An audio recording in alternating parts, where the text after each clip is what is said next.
Salut à tous, j'espère que vous allez bien. On se retrouve pour faire l'avant-match d'un match très important dans la course à la LDC. LOSC-OM, deuxième contre quatrième du championnat, match à suivre sur Canal+ ce dimanche à 21 h.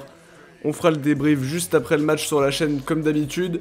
Avant de commencer cette vidéo, n'oubliez pas le petit pouce bleu et l'abonnement, c'est super important si vous voulez soutenir la chaîne. N'hésitez pas à nous suivre aussi sur nos réseaux sociaux, Twitter et Instagram. N'oubliez pas de nous donner votre prono dans les commentaires. Comme d'habitude, les bons pronostiqueurs seront honorés dans l'épisode suivant. Je rappelle les règles, un seul pronostic, score exact et l'équipe vainqueur, ou nul si vous voyez le nul. On va commencer cette vidéo par la compo probable, Villas-Boas avec une équipe très classique, Mandanda qui retrouve sa place au but après avoir été ménagé contre Lyon, Amavi à gauche, Sakai à droite, Alvaro Chaetatsar en charnière, Camara en 6, Rongier-Sanson un cran au-dessus.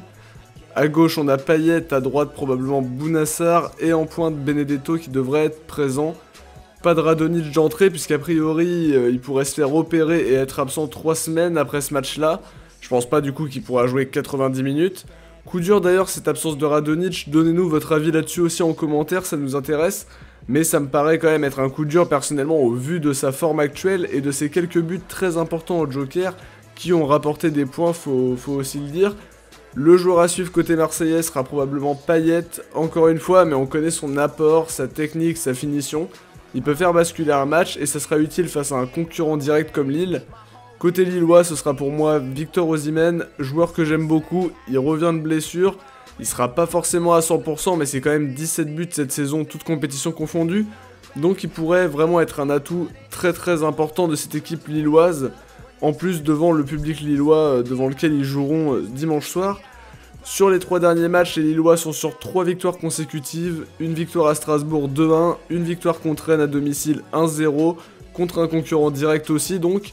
C'était une très bonne opération comptable de leur part, une victoire aussi 2-0 à Angers, Lille qui est sur une bonne forme après des débuts pas forcément très réussis au vu de ce qu'ils avaient pu faire l'année dernière.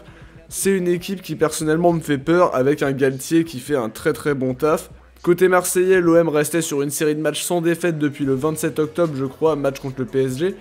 Victoire 2-0 à Saint-Etienne, 1-0 au Vélodrome contre Toulouse, mais cette série s'est arrêtée ce mercredi 1-0 contre Lyon en Coupe de France. Un OM solide qui encaisse peu de buts mais qui a un peu plus de mal à en mettre. L'entrée des joueurs dans le match sera importante, s'ils sont bien dans leur match dès le départ, Lille pourra vraiment avoir du mal à développer son jeu. Sur les 3 dernières confrontations, petit avantage pour Lille quand même, 2 victoires d'abord pour le LOSC l'année dernière, une à domicile 3-0 et une au Vélodrome 2-1. Et en première partie de saison, victoire 2-1 de l'OM au Vélodrome. L'avantage peut-être du côté de l'OM puisqu'il y a eu une victoire en ce début de saison. Mais attention à Lille qui revient très bien et qui est une équipe qui peut vraiment poser de très gros problèmes. Pour mes pronostics, je miserai malheureusement pour nous sur un match nul 1 partout. Je ne nous vois pas forcément gagner, mais j'espère très fortement que le contraire se passe bien évidemment. Un match nul serait quand même une bonne opération je pense pour le classement. Faut vraiment éviter la défaite à tout prix par contre parce que ça pourrait être fatal pour la fin de la saison. Je signe en tout cas personnellement pour le nul. En buteur, je vois bien évidemment Osimhen côté lillois et un but de Benedetto pour son retour. J'aurais aimé mettre à l'honneur des pronostiqueurs, mais parmi les 185 pronostics, personne n'a trouvé le 1-0 de Lyon-OM. N'oubliez pas votre pronostic en tout cas pour ce Lille-OM. Merci à tous d'avoir regardé cette vidéo. On se retrouve dès demain pour le débrief. N'oubliez pas le petit pouce bleu et l'abonnement, ça nous aide beaucoup à développer la chaîne. Bon match à tous, ciao, portez-vous bien. Et surtout allez l'OM.